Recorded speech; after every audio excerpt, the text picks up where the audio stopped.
Welcome to the Bar Exam Toolbox podcast. Today we are walking through a California bar exam question with Mihal, Ansik, who is a law school and bar exam tutor at the Law School Toolbox and the Bar Exam Toolbox. Your Bar Exam Toolbox hosts are Alison Monahan and Lee Burgess. That's me. We're here to demystify the bar exam experience so you can study effectively, stay sane, and hopefully pass and move on with your life. We're the co-creators of the Law School Toolbox, the Bar Exam Toolbox, and the career-related website Career Dicta. Allison also runs the Girls Guide to Law School. If you enjoy the show, please leave a review or in your favorite listening app and check out our sister podcast, the Law School Toolbox podcast.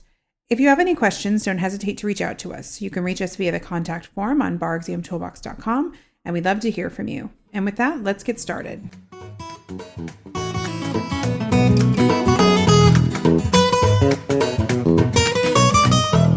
Welcome back. Today we are walking through a California bar exam question from a few years back with Mihal, one of our tutors on our Bar Exam Toolbox team, who's a California bar expert. Thanks for joining us today. Thanks for having me. Who else would want to spend all this time talking through a California bar question? Somebody else who's as geeky as I am. Yeah, likes exactly. to talk about the bar. Yep. Yeah, even though it means that I'm going to have bar nightmares for the rest of my life. I know, right? It's still worth it. Exactly. I know. Whenever the team gets together to talk about this stuff, I totally geeks out. It's always like, we're so glad we found each other. Yeah, exactly. Totally. All right. Well, first, what we're going to do today is we're going to talk through a real question. We're going to present the law that you need to know to get through this question. We're going to read you the question, and then we're going to talk through the facts, and then we're going to give you an outline of the question. And really the whole point of this is to just share with you a bit about our thought process about specifically reading facts. One of the things that I am really passionate about is this idea that you have to become an expert at reading the facts and the fact pattern, because these are constructed stories. They're not like something that you would hear from a client, right? Oh, totally. And I think the fact that you characterize it as a story is really helpful because generally, even though we're going to be talking about triggering facts and, checking the facts and, constantly having the wheels turning about, oh, where have I seen this before? What does this mean? I always tell students for the first read, even when you're in the exam and you're worried about time, you want to do the first read without your pen in your hand, without thinking necessarily about, fully trying to think about which issues you're going to raise. You just read it as a story. I think it's really helpful to just have your first taking in of the information be a holistic one and just see where things end up from the beginning of the story to the end of the story, because then I think it's a lot easier to do your analysis and apply the facts to the law and the law to the facts, because you actually have a sense of where this story ends and where things might be going.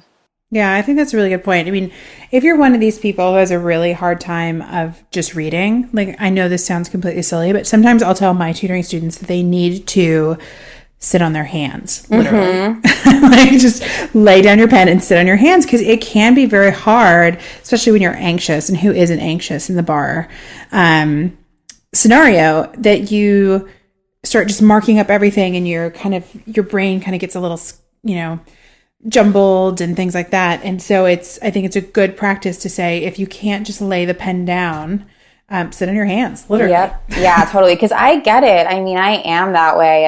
And you get trained in law school and in your bar study to, as we're going to be discussing also, attach a lot to basically every fact.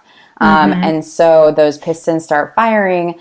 And these bar questions, even though they're heavily recycled, even though some of them can be really straightforward, they can be really misleading. You can see a fact and fixate on what you think it's about and what you think the whole story is about. And then they kind of will pivot, halfway through the fact pattern and be like, actually, it's about this. And so it's important to kind of read the whole thing and not become too attached to what the fact pattern is about on your first read. That's really true. I mean, you don't want to make assumptions. I always also describe to students about the fact patterns is it's almost like this very strange, almost passive aggressive conversation with the grader.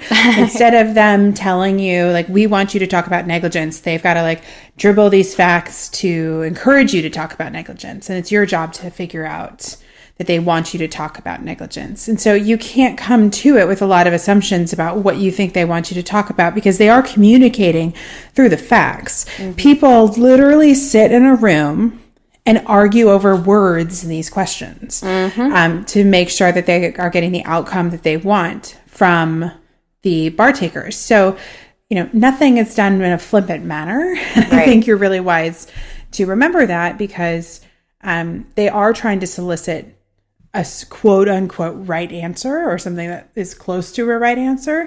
And they're telling you that by what's in the fact patterns. Right. Yep. And every fact will have a home eventually. It does. So yeah, there aren't really hanging facts. Mm-hmm. Yeah. I watched the Ruth Bader Ginsburg documentary, which is quite good if anybody hasn't seen it yet. But it was like the hanging Chad. They were talking about Bush v. Gore. And I was like, I know, I'm like that flashbacks. Like it totally escaped my, my vocabulary. And now I'm like hanging facts, hanging Chads. I don't know.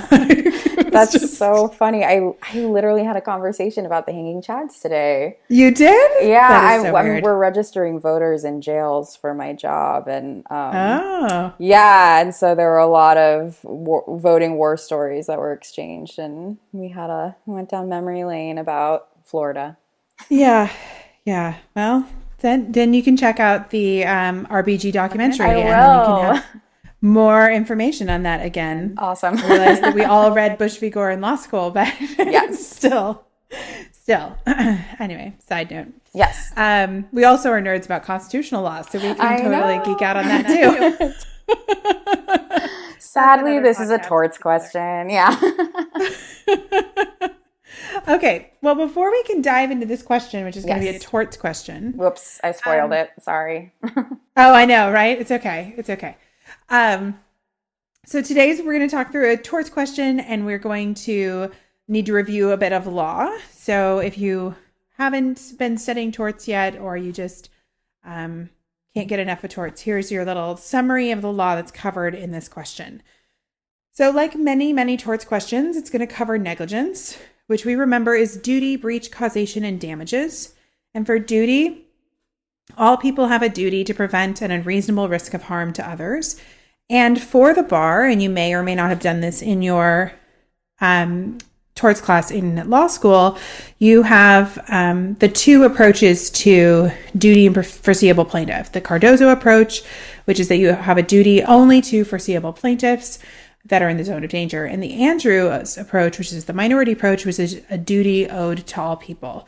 So even if you didn't make this distinction in law school, they like to see it on the bar, so just memorize it and do it. It's really easy. Then we need to move on to the standard of care, which is the reasonably prudent person in same or similar circumstances. Remember, this is an objective standard. This question also, you need to remember negligence per se, which is a statutory standard of care. This is a two-part test. The statute seeks to protect the class of persons to which the plaintiff belongs. And then the second part is the statute seeks to prevent a risk of the same type as occurred in this case. Remember that negligence per se, if that is met and that test goes well for your parties, that you will have standard of care and breach will be met by that. Breach is a failure to conform to a standard of care. One test that you may want to keep in mind is the balancing test of the learned hand formula, the B, P, and L. Good old LH. Exactly. You might have total law school flashbacks at this point. And then causation. You have to talk about both actual causation, which is but-for causation, and proximate cause, which is whether or not the injuries are foreseeable. You want to keep in mind that there can be superseding or intervening causes that can break that causal chain of foreseeability. It's a defense only if the defendant can show that the unforeseeable event was the superseding cause of the injury. So it's really got to cut off. I always think of causation as like a line, and a superseding or intervening cause, breaks the line or cuts the cord. We can use all sorts of like bad analogies. Yes. Now that I'm on my like hanging chad, cuts hanging chad. Yeah, exactly. And then damages.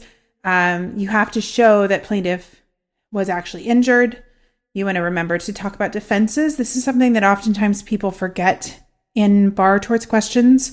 Some that we want to think about in this case, you want to ask yourself about contributory negligence, which is where the plaintiff also acted negligently. So that's going to change how the balance of damages are allocated. We have comparative negligence, which reduces damages owed by the defendant based on someone else's potential contribution to the harm. And something that you may want to ask yourself about as far as this question is concerned is assumption of the risk. But I think in the end, we'll talk about it more, but I'm not sure that this is actually a major issue. Mm-hmm. We want to think about ultra hazardous activities. And these are activities that require that there be an inherently dangerous product or activity not common to the area. It cannot be made safer. Social utility does not outweigh the risk.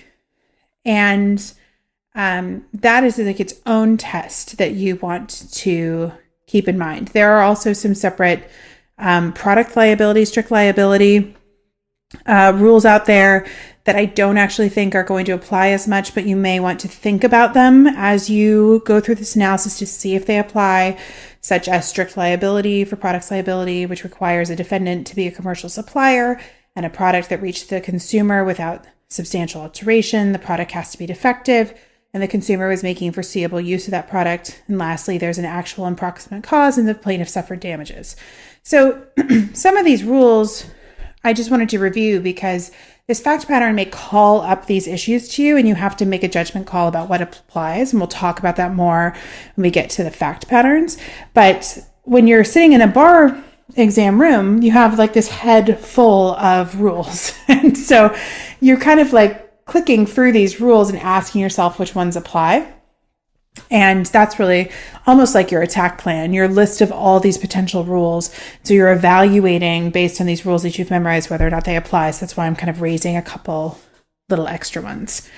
Something else that was raised that we can discuss if applies was design defect. That if the way a product is made makes it more dangerous than necessary, there are feasible alternative designs, then oftentimes a company or a distributor or manufacturer can become liable for injuries. We also have damages. We have joint and several liability, which applies when two or more negligent acts are the proximate cause to an injury. And we have comparative contributions, where each defendant may be accorded a proportionate amount of liability. The minority rule for that is the apportionment in equal shares. So again, I wouldn't necessarily take this as your whole torts outline, but this is basically the scope of the law that you need to know for this question. So I think one of the things to think about, and I don't know if you feel this way too, Mihal, is whenever I look at the rules that are applied on a fact pattern, I almost am surprised at how few rules there are. Mm-hmm. Yes, and when I was a bar taker, I had that impulse of, I'm holding the kitchen sink in my head. I've spent however many weeks looking at 1,000,001 different kinds of books and resources. Like, I know all this law. Obviously, they want me to show them everything they know. But that was not actually the correct approach. So a more useful approach is to remember that these questions, you have 60 minutes for these questions that are actually designed to be answered in 45 minutes. I'd say 45 to 50 minutes because they're expecting you and you're benefited by taking 10 to 15 minutes to actually read and process the information and then construct an outline that's going to actually work for you as a roadmap as you're answering. And so these questions actually contain a much more finite universe than we may be conditioned to believe in our bar study because we're having so much information thrown at us. And so I think I actually had a lot of relief when my practice started revolving more around past questions than about ingesting a bunch of law, because what I saw was, it's actually okay to, and required, in fact, to only talk about 3 to 6 issues depending on the question. And I think, it's kind of unfair because in law school, the exams happen pretty differently. And obviously that varies professor to professor. But there are a lot of law school exams where, the fact pattern's 4 pages, you have hours to answer it, and so it is an opportunity to show the professor everything that you've taken, everything they know, and this is a much more sort of pared down, a little more sharpened approach, and so hopefully that has the impact on our students of actually being a bit of a relief.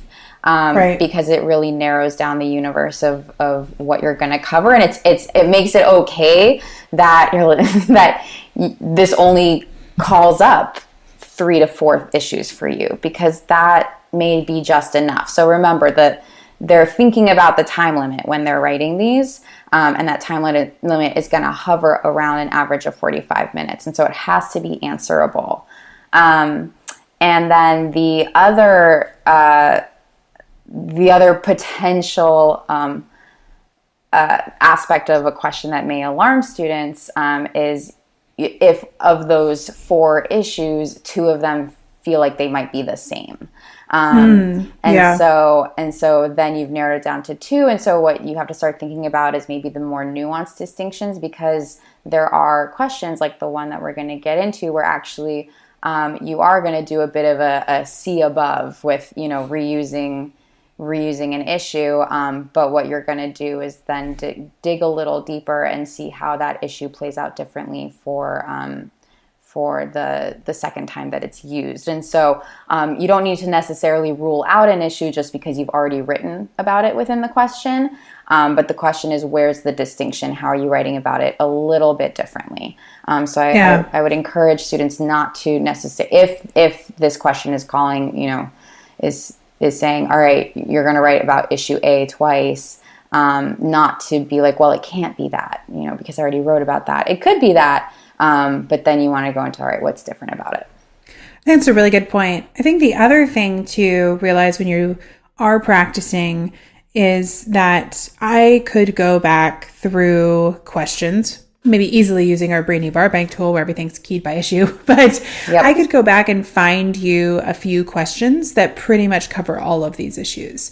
The facts may be slightly different, but, of course, negligence is on a ton of questions. Negligence per se is on a ton of questions. We're going to get into the facts here in a minute, but, corporate liability for actions, products liability, all of that stuff is heavily tested over the years. And so it's also important to realize that this isn't a novelty. A lot of these questions, every now and then they'll throw one out that covers something that's never been covered before. But these bigger subjects where they test pretty consistently, if you had done a lot of targeted practice and really gone through a lot of past exam questions, you would have read this fact pattern and been like, oh, this isn't that new. Mm-hmm.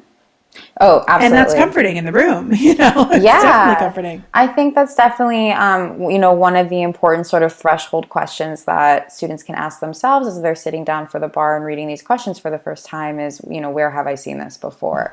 And hopefully students are using a tool like the Brainy Bar Bank, which I'm a huge fan of, or just grabbing those past exams from the California Bar website, but are focusing their study on actual practice. And if you're doing that, then there's no doubt that there will be certain parts of certain questions, while the whole process may be uncomfortable, while there will inevitably be questions or parts of questions that stump you, there will also inevitably be questions that you're answering a little bit on autopilot because you've written this essay before in some form. Yeah, I think that's really true. Well, I know people are probably just chomping at the bit to hear what this fact pattern is about. So go ahead and dive in. All right. We are going to link to the show notes where you can download this question for free. So if you are listening to this podcast, I'm going to actually do this question after the podcast because that just sounds like the most fun thing you could ever do. We'll link to that in the show notes. All right, here we go. This was a California bar question from July 2017. Concerned about the dangers of texting while driving, the legislature recently enacted the following section of the Motor Vehicle Code. No person shall operate a motor vehicle upon a public road while using a mobile telephone to send or receive a text message while such vehicle is in motion. Doug was driving down a busy street while texting on his cell phone. Doug lost control of his car, slipped off the road, and hit electric company's utility pole. The pole crashed to the ground, and the fallen wires sent sparks flying everywhere. One spark landed on a piece of newspaper, setting the paper on fire, and the burning paper blew down the street, landing on the roof of Harry's house, and the house caught fire and burned down. A technological advance, the wire blitz fuse, the WBF, which is a crazy acronym, but anyway, had made it possible to string electrical wires that would not spark if downed. Nevertheless, electric company had retained an old wiring system that it and other utility companies had used for years. Electric company believed that the adoption of the WBF system would require significant increase in electrical rates and that the WBF system had yet to gain widespread acceptance in the industry. Studies showed that utility companies that replaced their old wiring systems with WBF system experienced vastly increased safety and reliability. So Harry has sued both Doug and the electric company. Number 1, what claims may Harry reasonably raise against Doug? What defenses may Doug reasonably assert? And what is the likely outcome? Discuss.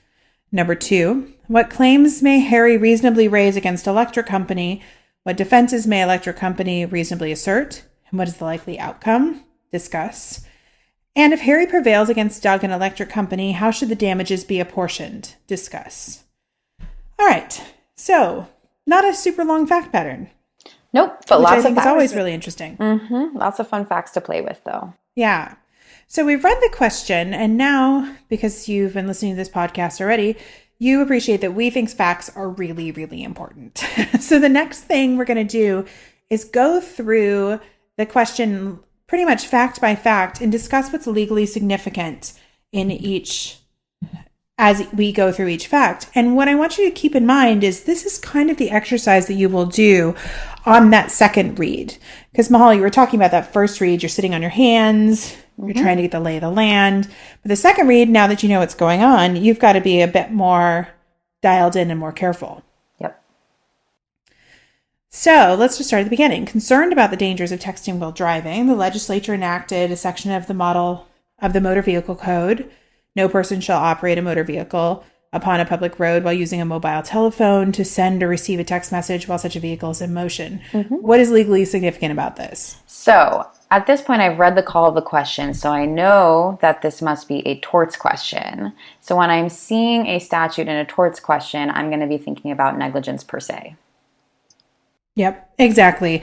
And I love how they fully call it out in the beginning of this question too. I mean, they give you it's like its own little paragraph. They give you this whole section. And so anytime they call out a statute like that, if you don't have an issue on your outline that's going to talk about that statute, you will not pass the question. There's no way. Yep. If they've been that intentional about it. That's very true. Yeah.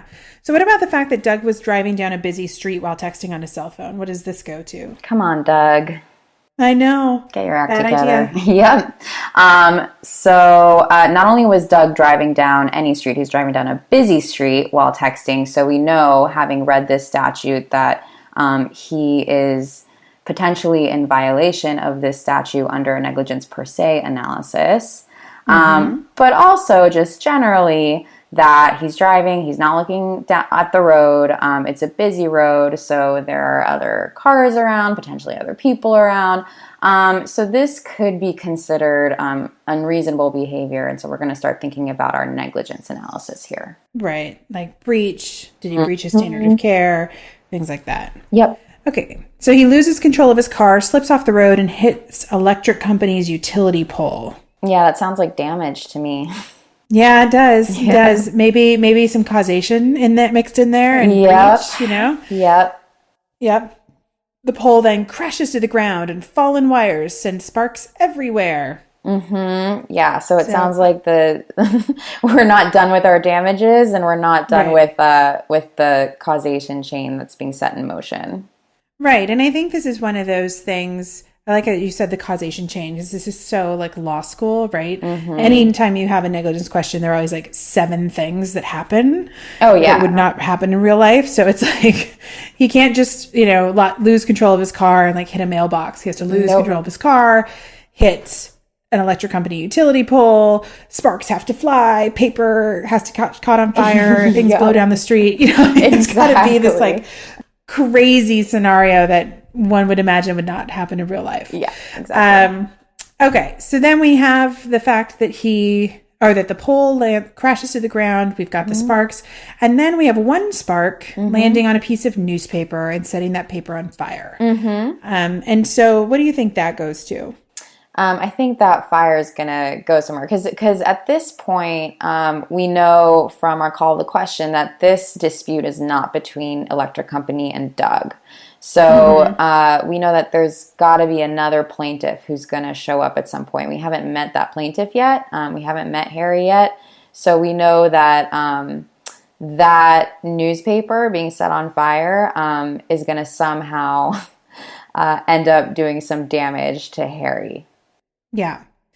And so it flies down the street. Yes. Lands on Harry's house. So we just met Harry. Yep. And the house catches on fire and burns to the ground. Yeah. So why do you think this is significant that we now have met Harry and his house burned down from this newspaper? Because I think that we're going to have a bit of a robust back and forth between Harry and Doug about causation. They've devoted, let's see, 1, 2, 3, 4, about 4 sentences to this causation chain. And so there are going to be all these points in time in which Doug is going to say, look at all this stuff that happened between me texting and driving and your house catching on fire. And Harry's gonna come back to that with his own causation points around how, well, my house would not be on fire right now had you not done this, this, and this. Right. So I think we're going to be thinking about not just our larger negligence argument, but within that, how are we going to play with causation here, and how's Doug's liability going to turn out, based on the fact that there were sparks, there was a wind. So yeah, a lot to talk about here. Right. And I think you make a really good point of how many words they spent on this causal chain, which means that it's something really worth thinking about. Just like with that negligence per se trigger of the statute. Yes. Anytime they spend that much time talking about something, you better make sure that your analysis spends time talking about it too. Agreed.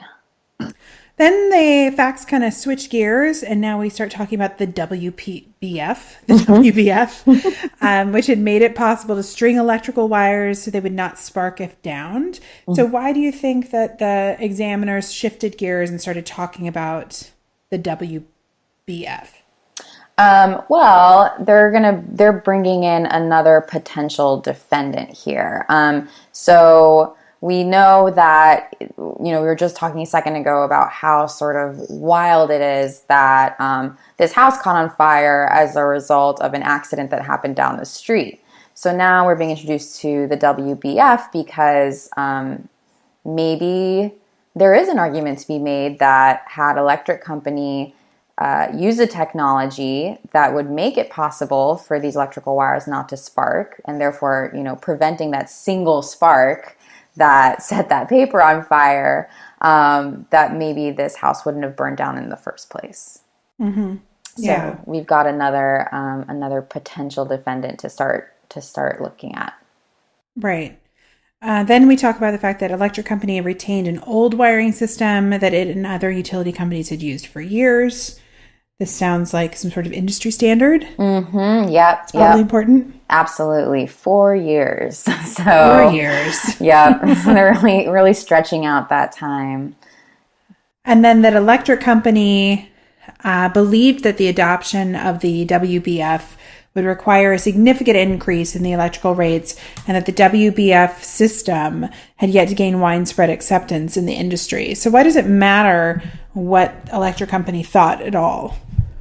Because basically what we're going to be looking at here is whether what we're going to start thinking about is a potential alternative to the current system, whether they were unreasonable in not adopting it, or whether they were reasonable in, following what was their own standard and practice, and that when what they're saying was not necessarily widely accepted in the industry.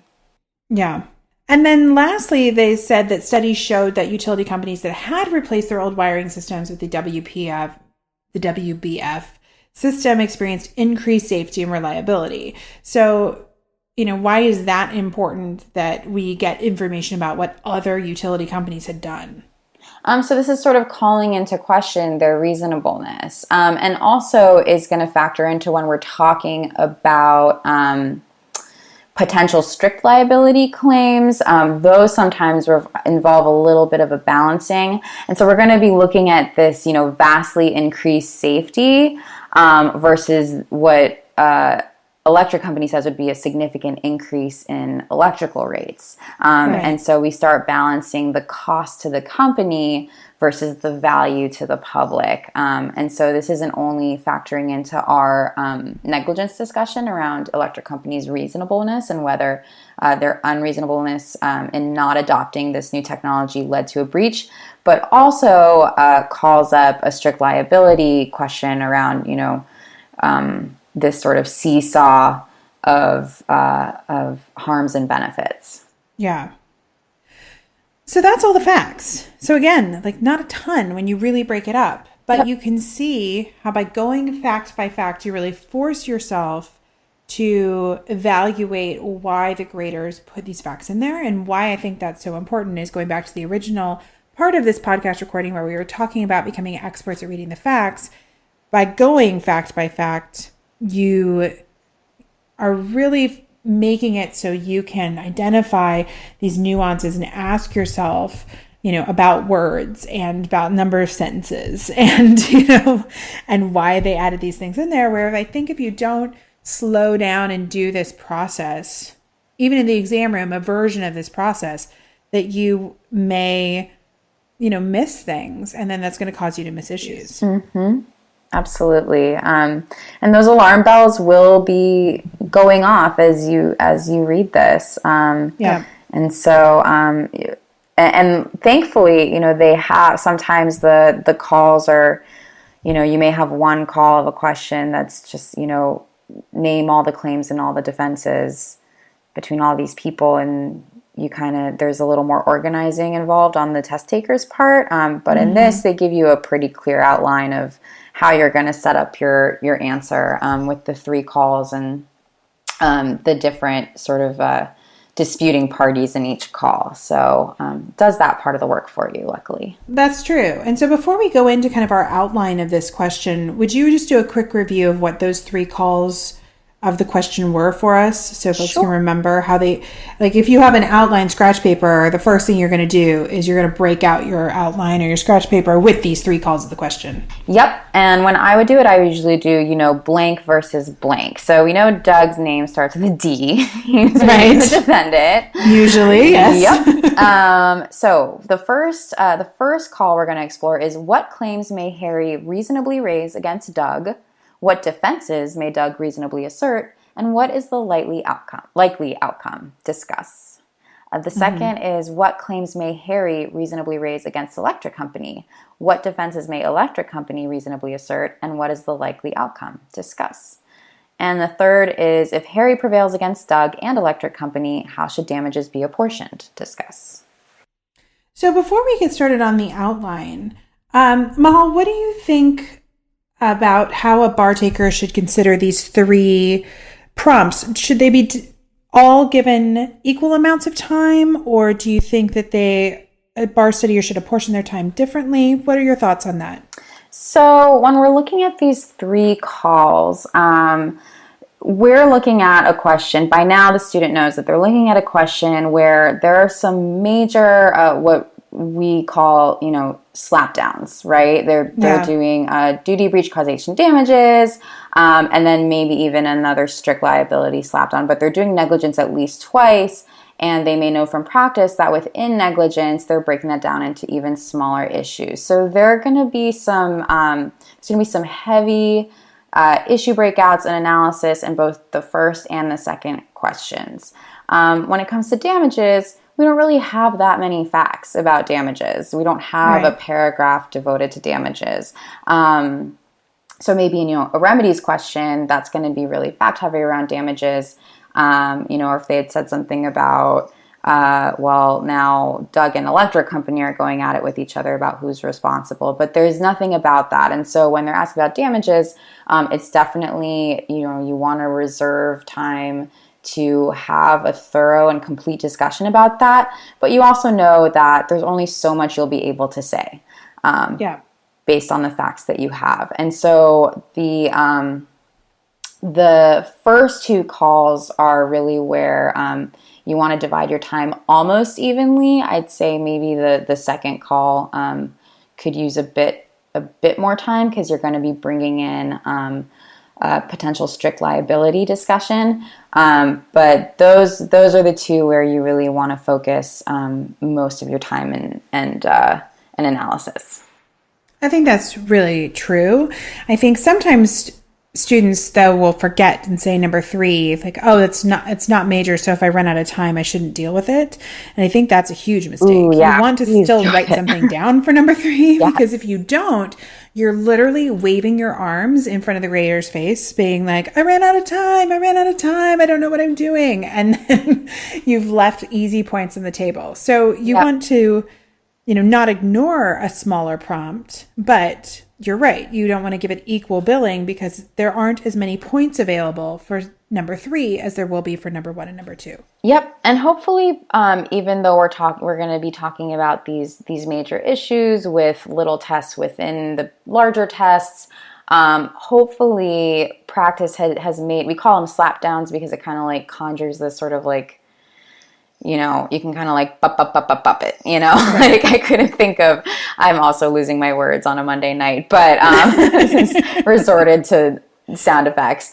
But basically, these are the things that you kind of like can throw down in your sleep and then put your time, less into thinking of what comes after duty and more into what the analysis is going to be. And so hopefully the actual figuring out what the issues are won't take as much time as just the discussion itself. So you should have time at the end for this remedies question. Please don't ignore it because, we want, I think we've talked about this before, Lee, but we really want the grader's eyes to sort of glaze over and nothing's going to catch a grader's attention. Few things will catch a grader's attention more than an unanswered question. Yeah, I mean, that's so easy for them to dock points for that. So, they don't even have to read anything to dock points for that. So you don't want to make it that easy for them to do their job. Yep. One other thing I wanted to touch on is the fact that California does release 2 real student answers for every bar question that it publishes. And it can be very challenging sometimes to use these bar questions to evaluate these student answers to evaluate your own work because they are very high scoring student answers, but they are not identical. Isn't that a fun little twist? They oftentimes will raise issues that the other does not raise, or sometimes they might not even have the law really stated in the same way, which can also be kind of exciting. So you want to be thoughtful when you compare these model answers. And so a good way of thinking about it is kind of going really old school, like a Venn diagram. So every issue that both answers talk about is required. So if both of them talk about it, but you didn't talk about it when you did the practice, that's a problem. Because that meant that it had to be there. And then the issues that are discussed in one and not the other, it's not that they didn't necessarily get points for those, but they weren't the, I will fail if I don't talk about them issues. But if it was discussed in both of those questions, if you don't talk about them, you will probably not pass the question. Do you think that's a good way to think about them? Yeah, absolutely. I'm actually going to start using that Venn diagram thing. I haven't used that before, but I think that's a great way to talk about it. And again, I think this is another area where, students can take comfort to the extent that you can take comfort in bar exam answers. But, in first of all, seeing, okay, there's room for a little bit of variation. Again, not wanting to deviate from what the bar examiners need to see from you, but also knowing, okay, if I miss something that wasn't necessary but was on a model answer, I can still pass this answer. So I don't have to have written about everything and cited to cases and write a thesis about this. Some of them are crazy. I mean, I will never forget reading one of the 13th Amendment answers and being like, this guy wrote a law review note in his bar exam. Or a woman, or a person, just this person. Yeah, this person wrote a law But you review also have people who have photographic memories who write some of these answers and can just, they read a fact pattern, they memorize the whole thing, and they basically have their whole entire outline memorized. They're going to be able to write an exam answer on a level that most of us cannot do, no matter how much we study. That doesn't mean that you're not going to pass, but you do just have to take these answers with a grain of salt, because they are fantastic answers that most of us are not trying to replicate. Because most of us are not trying to be the model answer. Most of us are just trying to get over the passing threshold. So you learn from them, you study from them, but don't make yourself crazy trying to emulate them. Right. All right. Well, without further ado, let's dive in and talk about what our kind of outline would look like for this question. So for the first issue, we've got the claims Harry reasonably can raise against Doug, the defenses that Doug may reasonably assert, and what's likely outcome. So we've talked about it already, but our major issue here is negligence, because it's a torts question. And what's a good torts question without talking about negligence? Exactly. It's like most of your torts class, right? Yeah. Yep. And so you need to have headers for duty, breach, causation, and damages and defenses. And then you need to go one by one.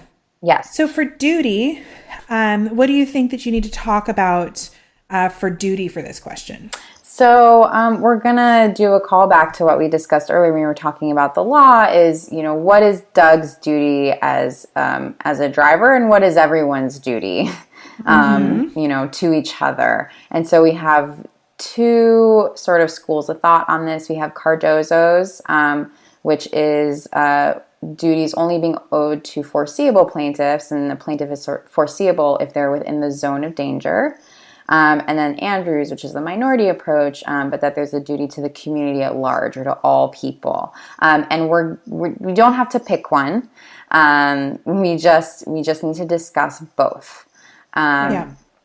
And so, and some people may be wondering, but they start out with the statute. Why aren't we just talking about negligence per se first? And this is where actually, in your study, looking at bar exam answer outlines is really helpful. How are these questions typically structured? Because negligence per se actually is going to fit within our negligence discussion, but negligence is the umbrella issue. And so we have to start out with just, it's going to get in there, but we're starting out with negligence and with duty with the negligence. And I think another important point on this one, too, is if you're listening to this and you might be taking or have taken another jurisdiction like the UBE, where the essay questions are much shorter. California questions are an hour. The MEE questions are 30 minutes. That if this was a 30-minute question, I would be like, quickly dismiss, these other preliminary issues and dive right into the negligence per se, because that's really where the facts are driving. But in California, they want you to check all these boxes to show that you really can march through the analysis. And so you want to spend time, not an exorbitant amount of time, but you do want to spend time going step by step, because it is going to collect you points. You're going to get points for this Cardozo Andrew's approach, because also it was weird because Harry didn't even live on the street, or he did live on the street. He lived all the way down the street. But all the way down the street. Yep. It's not like Harry drove into his house and crashed into something, right? So they've given you some weird facts to trigger that maybe you need a couple sentences about this. But again, you have to be disciplined and not go off the deep end with this issue that can be dealt with easily. You just need to discuss the facts and move on. Yeah, exactly. And the fact that we have Andrew's view, incorporated in all of these answers is always going to mean there's going to be a discussion, even if you find that Cardozo's zone of danger test doesn't apply. Because you're always going to be wanting to mention that there is an approach that requires a duty to all people. Your question, unfortunately, you can't stop writing after duty. You're going to keep going because D is going to owe a duty somehow.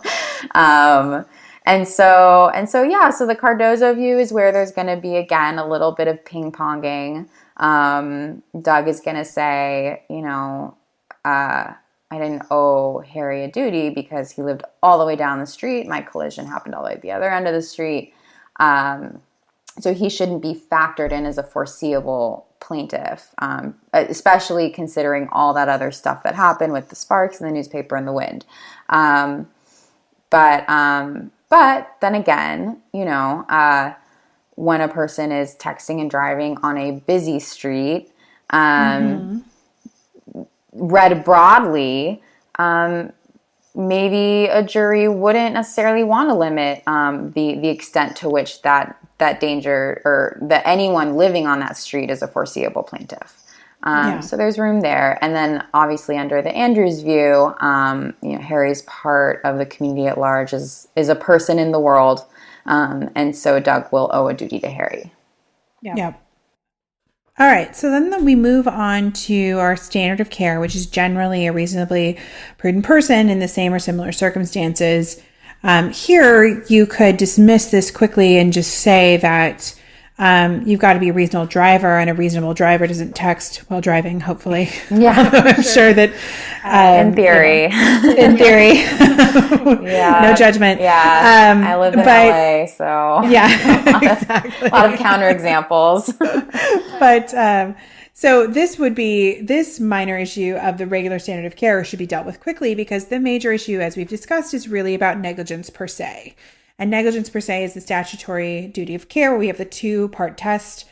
The statute seeks to protect a class of persons to which the plaintiff belongs, and the statute seeks to prevent a risk of the same type as occurred in this case. So we have to take them one by one. So the class of people, who do you think are the class of persons that this statute was arguably designed to protect? So we're talking about drivers. So it's probably going to be other drivers as well as pedestrians. Yeah. I mean, maybe you could argue property damage, but usually it'd be direct property damage, right? Yeah, exactly. Yeah. And then the type of harm, what do you think that was the type of harm that this statute's trying to protect? So, I mean, most likely we're looking at collisions. Cars are huge metal death machines when not operated by reasonable people or people who are looking at their phones while they're driving. And so they're probably looking at, again, property damage, maybe to a car or maybe to, a person's home, again, if it's direct, and also to other people. So either other drivers in their cars, to the drivers themselves, could also be a concern, the negligent driver themselves, and of course, pedestrians. Yeah. So you want to just raise these issues going one by one for these two parts of negligence per se. And anytime there's negligence per se, break it into these two parts. You don't necessarily have to have separate headers, but you might do separate paragraphs so the grader can easily see that you are doing the analysis in the two parts. Right. And so this is a little ambiguous. I think it depends, again, on how narrowly or broadly you want to read into the class of person, the class of harm. I don't think a student would... come out too wrong either way. From what I could tell, I think the answers we've looked at landed on this not quite fitting into the class of harm that was intended. Right. Because it was just sort of so outlandish right. that that it would be hard for a statute to sort of conceive of the sort of damage that happened here. Yeah. I also think that when you have facts that are debatable, your job really on the bar is to just debate the facts and then pick a side. It doesn't really matter what side you come out on if it's not obvious. Just present both sides and move on. Exactly. Because that analysis of arguing both sides is where you're going to get a bunch of points from. Yes. And remember, you're also following instructions because the call to question is asking you what the likely outcome is. Right. Yep. So, all right. So then if negligence per se is met, duty and breach are kind of taken care of. If you're doing the standard negligence analysis, you need to talk about breach. Breach is just a failure to conform to a standard of care. Be pretty easy to just quickly deal with. Defendant acted unreasonably while texting and driving because that's not something reasonable that you do to be safe. So the duty was breached. So you kind of throw that in there just to cover your ass if you're worried that you were wrong with negligence per se. But that just, completes the analysis. You're going step by step. Then we get into causation, which as we discussed when we were kind of going fact by fact, that we have a lot of facts about. So remember, we have to do but for the defendant's actions, the injury would not have happened, and then whether or not the injuries are a foreseeable result of defendant's actions. So, but for is pretty easy here, right? Because, defendant, hadn't run into the pole because he was texting and driving, the fire wouldn't have started. So that's, a slam dunk issue, not a big deal. Totally. But was it foreseeable? Right. Then we get into this idea about foreseeability and possibly superseding and intervening causes. So what do you think is the stuff that needs to be discussed in this part of the question? Well, just like we did before, we really want to break down those 4 sentences about the step-by-step harm that took place. So, yes, we know that Doug hit this pole, and as a result, Harry's house caught fire. But what are all the things that happened in between? And were those sort of random and unforeseeable enough to cut off the causation? And so we've got sparks flying. We've got a newspaper, a single spark in a newspaper, and we've got a gust of wind, and we've got a gust of wind that is so powerful that it blows this burning newspaper onto Harry's house down the street. And so, again, this is going to be a debate, and the student's going to pick a side. And among the students taking the exam, there are going to be some who say, it is foreseeable that knocking over an electric pole can, cause a sparking electrical pole will cause a fire. And Harry just needs to suck it up because it was foreseeable. Right. And there are others who will say, are you kidding me? There happened to be a newspaper. There happened to be a gust of wind in that moment. This is not foreseeable. This is what some test takers call an act of God, or a supervening event. And either way, you'll be fine as long as you just support your argument with plenty of facts and pick a side. Yep, perfect. Then damages. Damages here again are pretty much a slam dunk issue.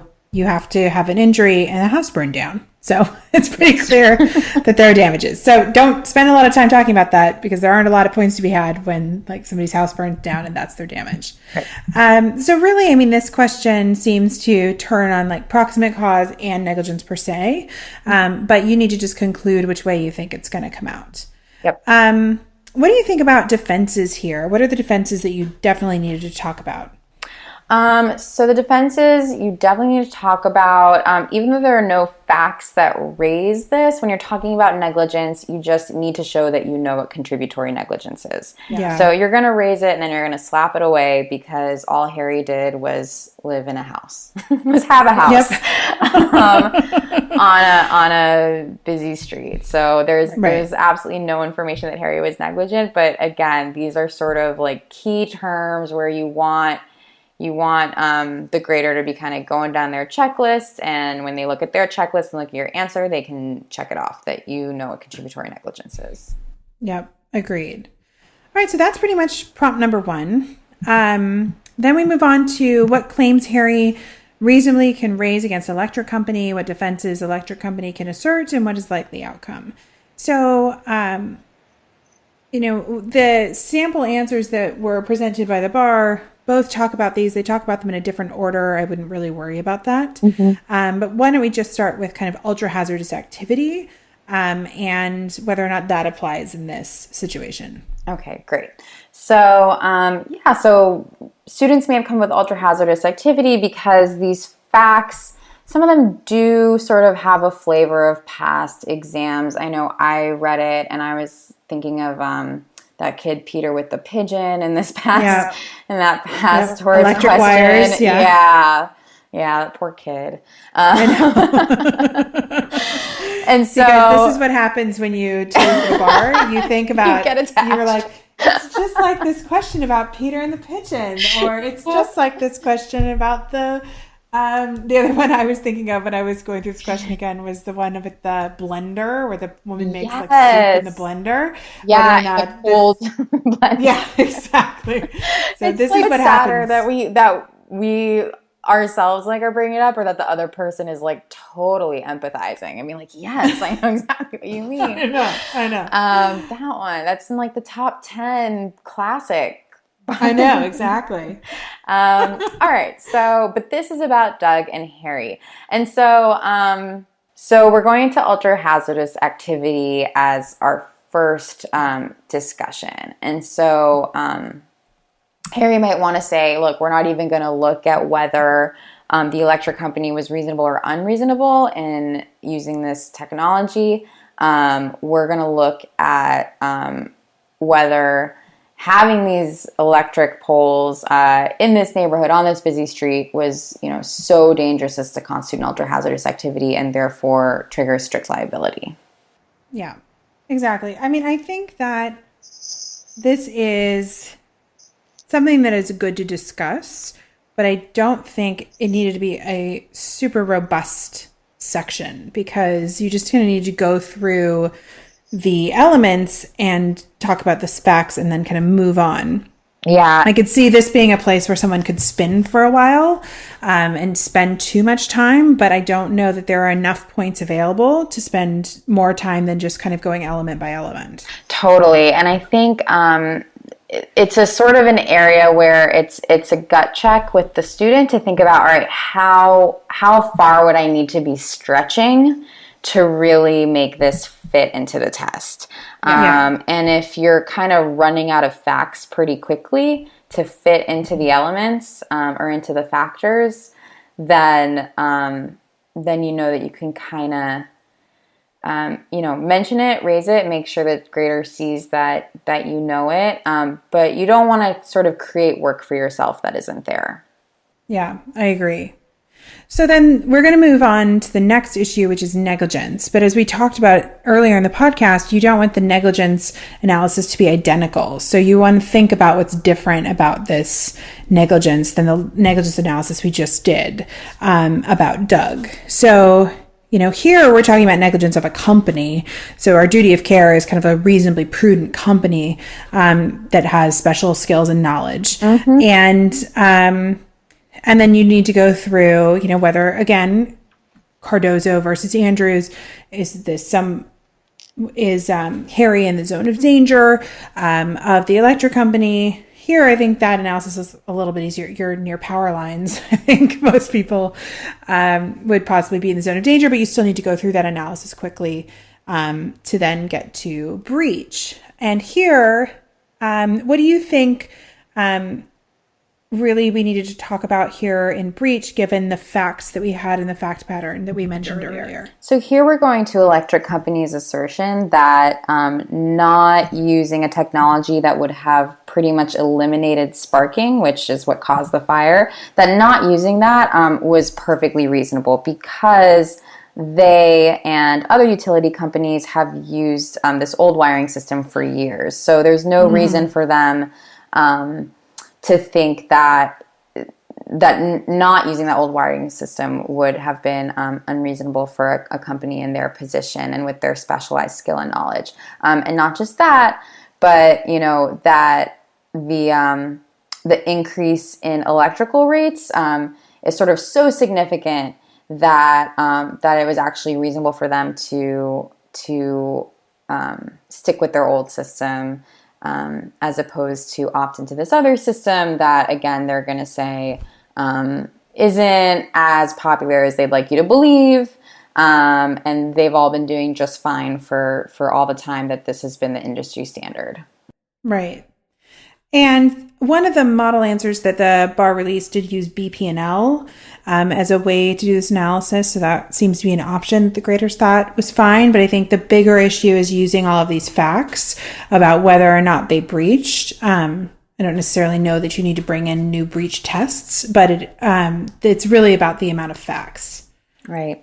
And so there are compelling facts here on the on Harry's side that show that, WPF creates vastly increased safety and reliability. Right. And so, the question becomes, well, if you can eliminate these sparks that, cause fires, is there really a cost that is so high that that not opting into this, this alternative technology that is, catching on and, studies have been done, could it really be said to be reasonable to opt out of that based on this sort of vaguely significant increase in electrical rates? Right. Then we would move on to causation and, again, quickly dealing with but for and proximate cause. So but for not updating the wiring system, the wires would not have sparked and therefore there wouldn't have been the fire. But the proximate cause, we still have a similar analysis to superseding and intervening causes because we have Doug who drove his car into the power line. So it wasn't like the power line just spontaneously came down. There was something else that happened. There was someone else's negligence that caused this. So proximate cause is something you definitely want to deal with. It might sound somewhat similar to the proximate cause analysis that you do for question number 1, but it is going to be different because the facts are different. Yep, absolutely. But it's going to be similar in the sense that there can be a robust debate and students can come out differently, just as a jury might come out differently. But as long as you wrap it up with a neat little, therefore, this is or is not likely to lead to liability, then you're good. Yep, exactly. The damages on this one are going to be exactly the same because it's the house, the loss of the house, there's still the damage. So you should just reference see above for that. Don't waste time restating a bunch of stuff about damages. And then defenses are going to feel pretty similar too, because contributory negligence is going to be pretty much the same as Doug's claim above, don't you think? Yeah, absolutely. And actually something that I forgot to mention with Doug's claim too is that the supervening cause, that can be thrown into as a defense as well. So you can either have it worked into your larger proximate causation discussion, and obviously you want to be alluding to that, if not calling it out specifically. But supervening cause is also totally appropriate under your defenses header as well. Yeah, no, that's a good point. I think under defenses, you could also raise comparative negligence if you had time. Again, I don't think this is a major issue, but I think you could talk about how you could reduce the damages owed by the electric company based on Doug's potential contribution to the harm. But, not a big deal. Yeah, totally. And if you're going to bring it up, you want to make sure that you understand and are making clear the distinction between, a full defense and just sort of an analysis of how, of the extent of liability. Yeah, I agree. We talked in the rules about whether or not this was a defect. Defects are likely, I think, not at issue here because we don't have enough facts about a defect. Mm-hmm. We don't have anything about the manufacturing or anything like that. But, I think this is where you kind of do that evaluation in your head and then say, not enough facts, not really something to talk about, and just move on. Right. Mm-hmm. And so damages. Yes. So now we are going into if Harry wins against Doug and Electric Company, how should damages be apportioned? And so they're giving you a great clue here that it's about having two liable parties. So that should make you think of joint and several liability, which applies when two or more negligent acts are approximate causes of the injury. So, what do you think the facts have told you about this to be able to kind of talk about joint and several liability here?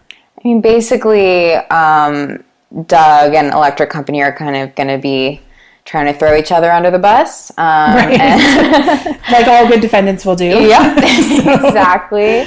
And you've got your sort of different chicken and egg discussions, or, like around, was it the fire or the collision, or, where, so there's going to be a lot of going back and forth around the source of the harm, and the discussion is going to be around whether under joint and several liability, either defendant could be considered fully liable for the entire extent of the damage, and then try to get the other defendant to cover that, or whether this harm really is cleanly divisible, and therefore each defendant can be apportioned a identifiable portion of liability. And then, we can't necessarily say that these defendants are acting in concert, but that would be its own analysis if that were the case. Right. And then, I think joint and several liability is the big issue here, but another one that I think would be one that you could raise would be comparative contributions, which is different than comparative negligence. Yes. So this is when each defendant may just be accorded a proportionate amount of liability. It could be equal shares. It's a minority rule, or it could be, based on their actual liability. If you can say that, he caused so much more damage than Electric Company did, but the jury figures that out. So you would just kind of talk about how they would figure that out and then move on. Yes, exactly. No need to do any real math on this question. No, don't do math. Thank goodness. There's no time. Yeah. So that's the entirety of the question. So if you are studying for the California bar and you've never written this question, it could be fun, and I'm using air quotes around fun because you may not think this is as fun as we clearly do, because we've been talking about it for almost an hour. But I think, writing out this question, even after listening to the discussion, can have a lot of opportunities for learning for you. You can go through the question and see if you would make similar decisions to the ones that we have outlined in this podcast. And it could flag for you places that maybe you aren't reading the facts as carefully as you could, or you aren't allocating your time as well as you could based on the facts that were included, or perhaps even that you are trying to throw in everything in the kitchen sink, and you're talking about issues that aren't really triggered by the facts. So it could be a worthwhile exercise to just sit down and try and write out this answer, or at least review the question online and read the model answers and see how you feel about them. Well, that was fun. Thanks for hanging out with me and talking through torts questions. I really appreciate it. Thanks, Lee. It was a blast. No problem. Well, with that, we are going to be out of time. And don't text and drive. Oh, that's right. Don't text and drive. That's our PSA. Yeah. Exactly. I feel like the bar was doing a public service announcement with this question. Exactly. Don't text and drive on a windy day near That's right. electric poles. Don't do it. Or Harry's going to get you. Yep. I want to take a second to remind you to check out our blog at barexamtoolbox.com, which is full of helpful tips to help you prepare and stay sane as you study for the bar exam. You can also find information on our website about our courses, tools, and one-on-one tutoring programs to support you as you study for the UBE or California bar exam. If you enjoyed this episode of the Bar Exam Toolbox podcast, please take a second to leave a review and rating on your favorite listening app. We'd really appreciate it. And be sure to subscribe so you don't miss anything. If you're still in law school, you might also like to check out our popular Law School Toolbox podcast as well. If you have any questions or comments, please don't hesitate to reach out to myself or Allison at lee@barexamtoolbox.com or allison@barexamtoolbox.com, or you can always contact us via our website contact form at barexamtoolbox.com. Thanks for listening. Keep practicing those essay questions, and we'll talk soon.